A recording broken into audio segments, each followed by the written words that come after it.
Vamos nesse grupo de post, eu queria colocar dentro de um grupo que me ocorreu quando o Conselho de Medicina e o discurso médico oficial vem contrapor as PICs e outras práticas da medicina não oficial como não comprovadas. Então, eu vou perguntar assim, o tema seria assim, sobre a comprovação das práticas, das terapêuticas da medicina oficial. A primeira delas é a estatina. Qual a comprovação que você tem da estatina? Qual é o efeito da estatina? Por que se prescreve estatina? Essa é o questionamento que tem que ser feito. Ou seja, a segunda droga, a estatina é a primeira droga mais prescrita pelos médicos. A segunda droga é o inibidor ácido do estômago, o inibidor da bomba de prótons do estômago, que são os omeprazóis da vida. Os omeprazóis e os inibidores na chamada da bomba de prótons. O estômago é o único órgão do organismo que produz próton. Próton quer dizer hidrogênio positivo, hidrogênio sem elétron, H+, que a gente chama, próton, próton de hidrogênio. Nós somos um sistema que produz energia pelo hidrogênio, porque a mitocôndria produz energia, o ATP, pelo potencial de hidrogênio. O ATP é fruto do gradiente e o potencial de hidrogênio que gira a nanomáquina da chamada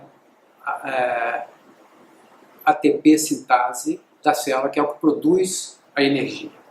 Então, próton é centro da vida desse organismo. E o estômago, ele tem uma célula especializada em produzir ácido, em produzir próton. Por isso o pH do estômago é 1:2. Bom, aí vem uma gastroenterologia, cujo esporte principal é bloquear a bomba de prótons. Bloquear a bomba de prótons. E passa a fazer isso como rotina. E aí você pega o estômago, que deveria ter pH 1, 2, e o pH dele vai para 6, 7. Isso não é estômago mais. Isso é um saco, que não tem função nenhuma. Se você inibe a produção de prótons no estômago, você também, isso é uma reação que vai dar depois a produção do ácido carbônico, que depois vai dar bicarbonato na segunda fase, na fase enzimática, que aí é alcalina. A primeira fase da digestão é ácida, a gente chama ataque ácido do alimento, onde a pepsina gástrica atua.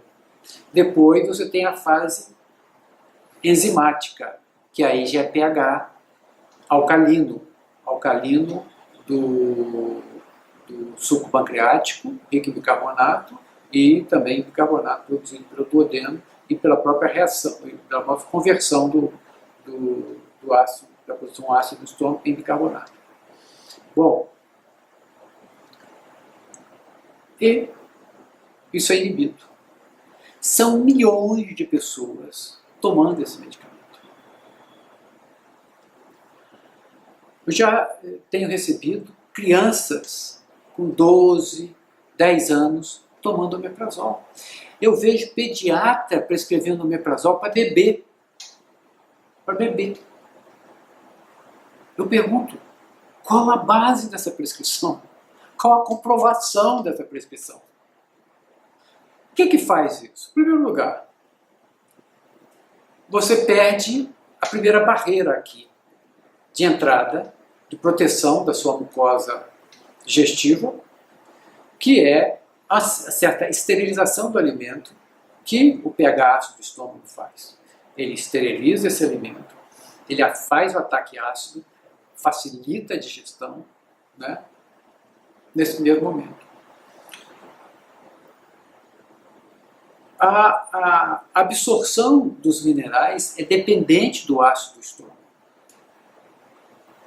Se não tiver ácido no estômago, você deixa de absorver a maioria dos minerais. A não ser os minerais iônicos, mas nós não temos minerais iônicos. Quer dizer, os minerais, os sais que têm que ser ionizados no estômago, precisam de pH ácido. Se você não tiver pH ácido, não absorve mineral. Bom, nós já vivemos uma grave crise de falta de minerais, porque o solo já perdeu 40%, o solo, vamos dizer, dito razoável. Ele já perdeu, e com cultura de preservação do solo. Ele já perdeu 40%, 50% dos minerais. Um alimento produzido com fertilizante químico, com pesticida, agrotóxico, carreadores de minerais como é o glifosato, um alimento praticamente os transgênico. Para você ter uma ideia, você pegar um milho transgênico, você tem uma concentração de magnésio nele de 2 partes por milhões, enquanto um milho não transgênico chega a ter 80 partes por milhões, quer dizer, 40 vezes menos. Então, um alimento já desmineralizado. E você perde a sua digestão ácida, perde a capacidade de ionizar. O segundo, e logo, claro, a hora que você perde a barreira do teu estômago, você vai sobrecarregar o sistema amontante. Vai sobrecarregar o sistema de mucosa digestiva, a mucosa especializada em absorção do intestino delgado. E aí você vai fazer má absorção. Aí não é uma absorção só de minerais, é uma absorção de minerais e outros nutrientes. Então, se gera um déficit digestivo, um déficit absortivo, um déficit na proteção da mucosa. Né? E, a longo prazo, é um desastre para a saúde do organismo. Um desastre. E o que acontece é que essas pessoas vão usando, o órgão vai mudando o seu padrão completamente, e depois, na hora que ele tenta tirar, ele não consegue tirar. Ele perdeu a função praticamente, ele perdeu a memória funcional, forçando um pouco a barra. Então é um problema sério. Tem pessoas que não conseguem mais tirar o omeprazol. Ora, a prescrição do omeprazol foi prescrito com a dispepsia a maioria das vezes. Má digestão, refluxo gastroesofágico a maioria das vezes, que na verdade são déficits digestivos já são expressão de sintoma de déficit digestivo e de alteração do microbioma digestivo. Então, o processo já estava alterado, já existia déficit funcional importante, e aí vem-se com a pá de cal na função digestiva, usando-se o omeprazol. Qual a razão dessa prescrição? Por que esse remédio, no máximo, ele podia ser usado para emergência? Um sangramento digestivo, ou na cura de uma úlcera gástrica, ou uma úlcera péptica. Mas usar a longo prazo esse medicamento, isso é um risco brutal. Para úlceras de estresse, de CTI, ok. Agora, usar isso de longo prazo é um risco brutal para o organismo. E é só esperar, e só ver. Estudos recentes agora comprovam o brutal aumento do risco coronariano, ou vou chamar risco coronariano, eu chamo de risco cardíaco, do uso dos inibidores da bomba de próton. O FDA americano está sendo questionado a respeito da liberação desse medicamento, porque a questão do risco coronário é bastante alto pelo uso que afeta. Eu ainda não vi estudos mostrando isso, porque o sistema da produção de prótons no estômago não deve diferir muito da produção de prótons na mitocôndria.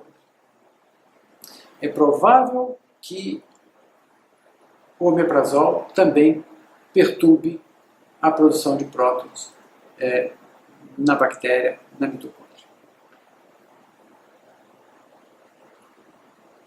A maioria absoluta das queixas digestivas são erro alimentar e alteração do microbioma digestivo, do microbioma gastrointestinal.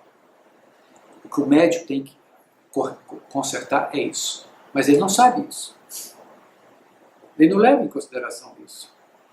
A gastroenterologia fica olhando para a mucosa.